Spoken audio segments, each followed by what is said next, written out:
अनंत टिप्या refresh व्हा।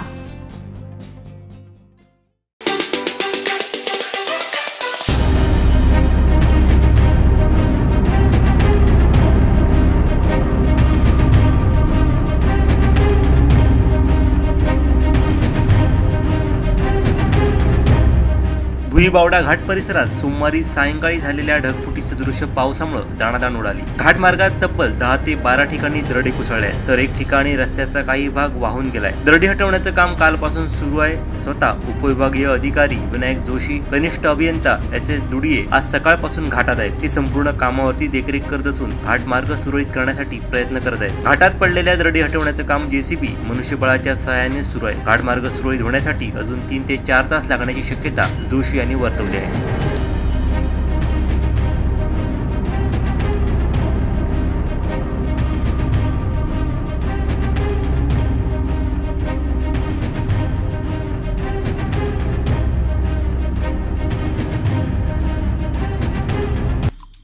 आमचे दिवसभरातले सर्व अपडेट्स, ताज्या घडामोडी आणि थेट लाईव्ह पाहण्यासाठी सबस्क्राइब करा, लाईक करा कोकणचं नंबर 1 महा चॅनल कोकण 7 लाईव्हचं YouTube चॅनल।